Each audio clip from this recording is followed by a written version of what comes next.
Hello again. Let's get started on chapter 7, which is on conic sections. Literally means sections of cones or pieces of cones. So look this up online. So look up online and Google it or something and see what they're talking about. When they talk about the sections or pieces of a conic. It's basically, I'll do this real quick, I guess, here. So you have cones like this, and then if you take like a plane and intersect perpendicular to this axis, then you get a circle. If you tilt it, then you get an ellipse. If you tilt it enough, you get like a parabola, etc. It's hard to see on my drawings, but that's what the conic section is referring to. So look that up. There's all kinds of pictures of that. First few pieces here, I went ahead and wrote out, and I'll go through all of it. First, a quick review of a circle. A circle is this form. HK is the center of the circle, and the square root of that constant on the right or left-hand side, wherever it is the radius of the circle, as you can see here. This one is centered at 0, 0. What we're going to look at is the ellipse. So the ellipse, one thing you can picture here is if you just divide by the r squared, you get this form. And so this is the form we're going to be using for an ellipse and a hyperbola, which we do a little later. Oh, and by the way, this is all you really need to know for this section. Everything I cover here is it. There's a lot more detail, a lot more applications you can do, but this is going to be it for us, to be able to just graph these things. Okay, so for 7-1 is the ellipse. An ellipse looks like this, right? This is your basic form. There's different definitions. We're just going to use what we call the algebraic definition, or with an equation. But there's other ways to define it. Not going to get into that today. All right, so this larger axis, whether it's on the x or the y, the larger one is called the major axis, and the smaller one is called the minor axis of the ellipse. So for this one, the major is along the x, the minor is along the y. And in this case, it's centered at the origin, 0, 0. So here's your form, x squared over a squared plus y squared over b squared equal to 1. And the easiest way to get going on these is to graph them. So let's do that. So graph x squared over 16 plus y squared over 4 equal to 1. So what I wanted to write then is 16 is a nice perfect square, so is 4. So write that as 4 squared in 2. That gives you your A and your B. Now, it doesn't really matter which is your A and your B. I always put A underneath X and Y underneath the B. Just know that whatever's underneath the X is along your X-axis. And, of course, whatever's underneath your Y is on the Y-axis. And you can call it major, minor, whatever, but that's the key. You'll know which one is bigger, essentially. So in this definition, what we got then is a circle is really just a special case of an ellipse where A and B are equal. Okay, so you take your center first. There's no H or K, so it's 0, 0, so it's right here. And then you go 4 units left or right, wherever the center is. That's whatever is underneath your x-axis. So let me zoom in a little bit on this. So we go 4. So here's your center. So you go 4 units, and you put a dot. 4 units left, put a dot. And then it was 2 units up and 2 units down, put a dot. And you'll be able to count off those values from wherever the center is, which can be slightly more complicated, but that's really not the point to these exercises. So once you do that, then the best way to do this is to draw a rectangle around those points like this. You draw that rectangle, And then within that rectangle is where how you draw the ellipse. Makes it a little easier to draw. This iPad program does ellipses, so it's going to look kind of nice. All right, so that's it. That's how you draw the ellipse. What I have here is called the focus or the foci, because there's two of them in this case. So you calculate your foci. It's this equation. C squared is equal to a squared minus b squared. But it's really, the way we think of it, well, I like to think of it, it's the major axis squared minus the minor axis squared, whatever they are. So you want it to be a positive number, essentially. So what you do then is you calculate C.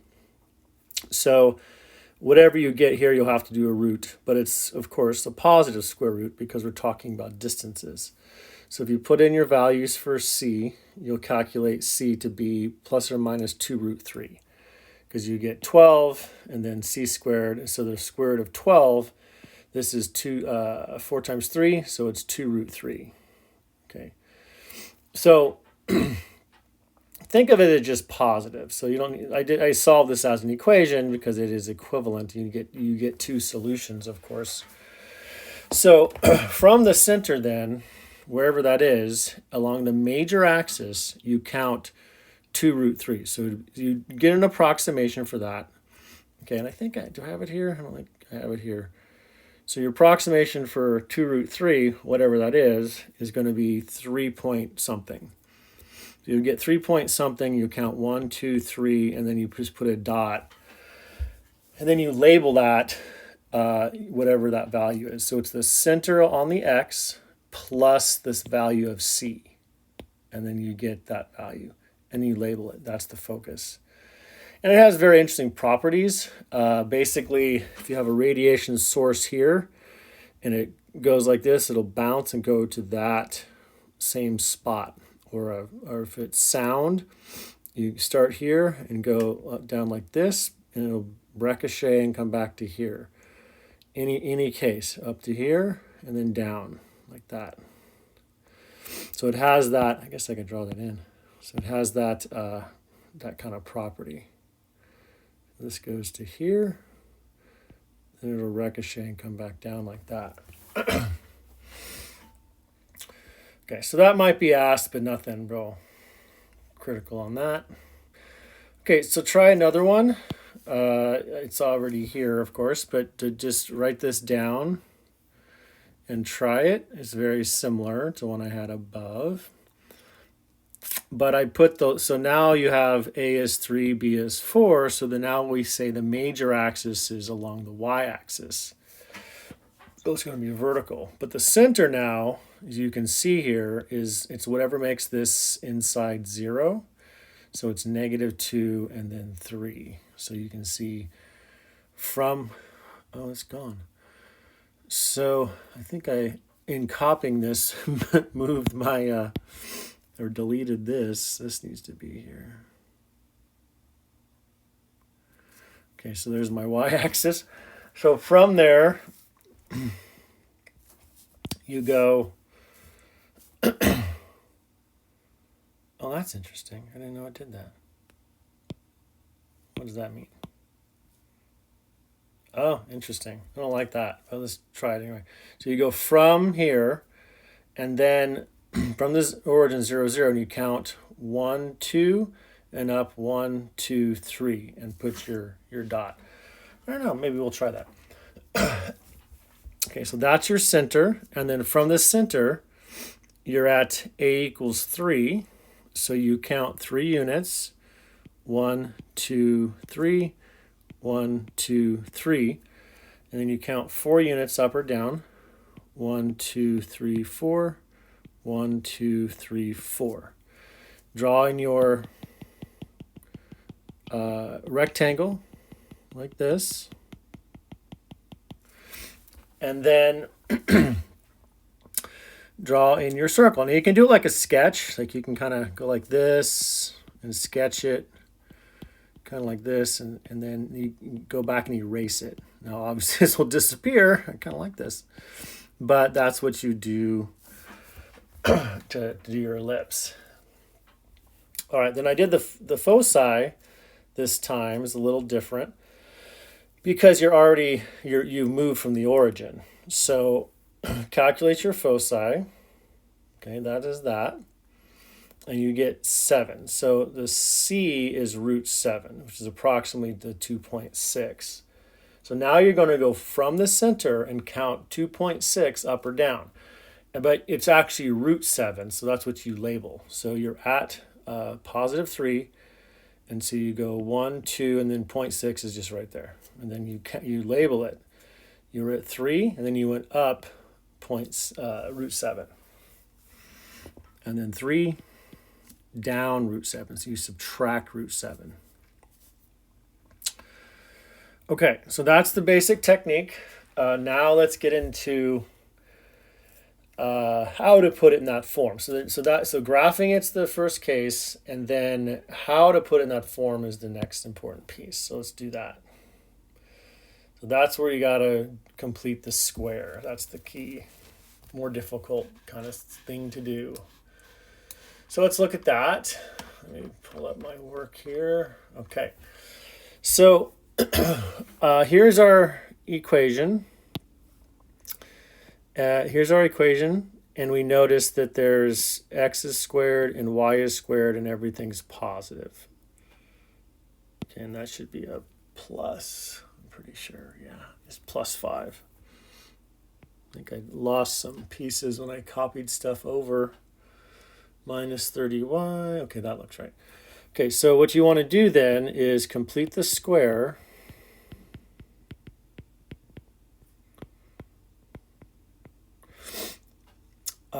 For both x and y. For both x and y. So to do that, you want to collect x and y together.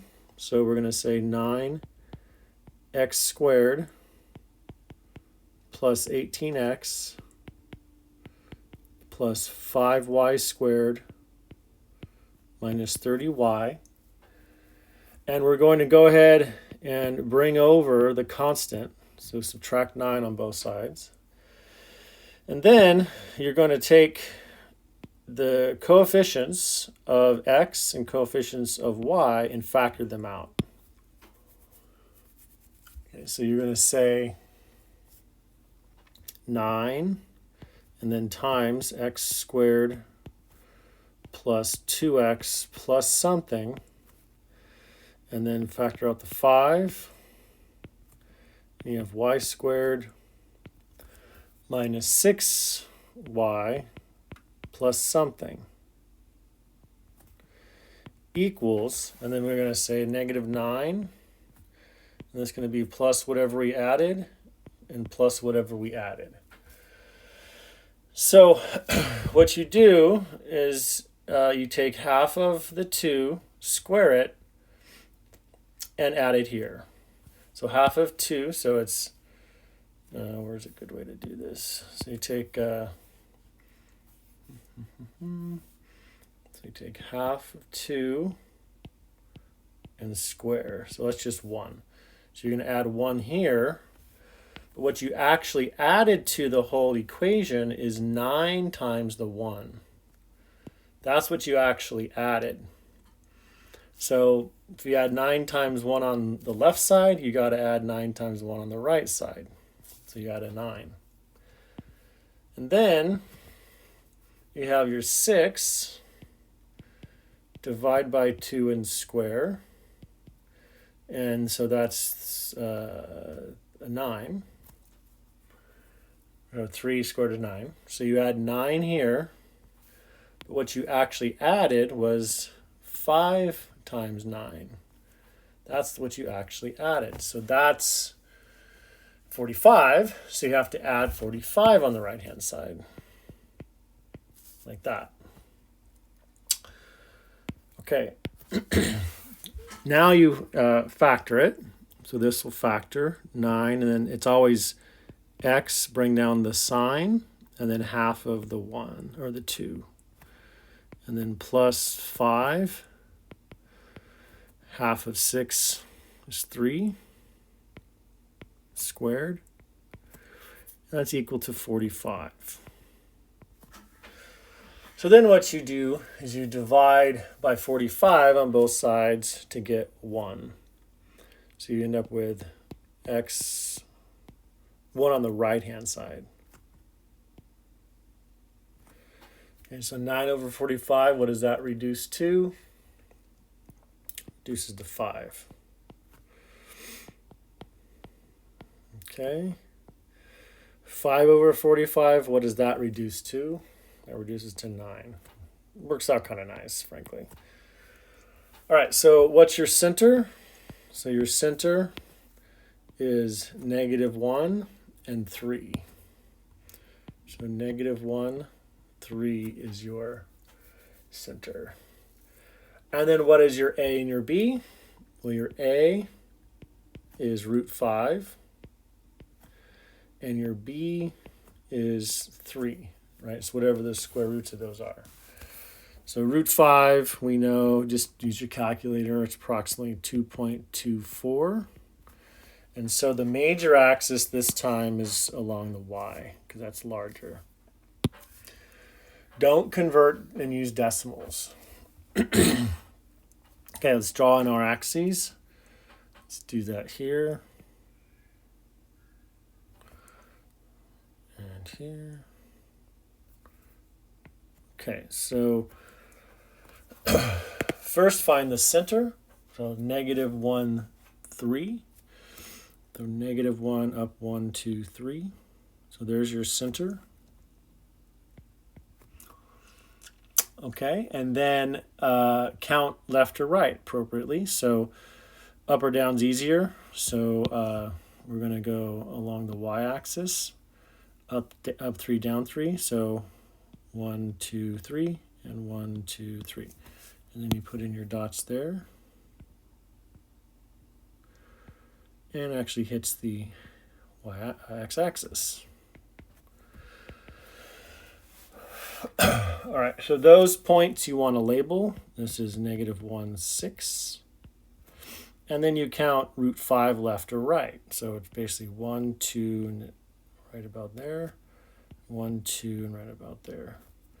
And then you put in your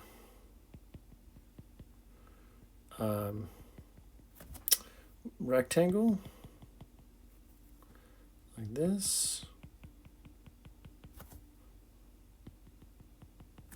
And inside there is the ellipse. You can draw that in. Let's change colors just for fun. Let's put that in pink. Okay, so you draw on your ellipse. This might actually draw the ellipse. Might as well try it. No, it drew a circle. We'll just do it like you would with a pencil. So you do it like this. You can kind of sketch it and then fill it in. So you kind of sketch and make it look like, it's tough sometimes not to make them look like eggs. So I try to make it look like an ellipse. So you can sketch it in like that. And then just like a pencil, oops, wrong button. You can go in and erase stuff to make it a little nicer looking. So you're going to come in and erase like that. Okay. And then labeling is the next most important thing. So you want to label those points. So that point, back off a little bit. That point is going to be the -1, but then you went right or left, so it's -1 to the right plus √5, and then you're up at 3. And then over here, it was -1 minus √5, and then you're up at 3. And then the other two are fine. All right, then the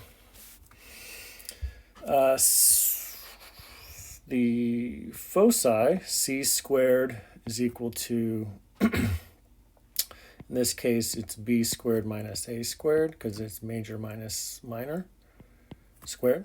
So it's 9 minus 5, so you get 2 in this case. So for this one, you're up 1, 2, so it's actually a nice integer, and then down 1, 2. And a lot of times you can just count those off. Like it's just -1, and you're up at 1, 2, 3, 4, 5. So that's the foci. And you're at -1, and then +1 is your 2 foci.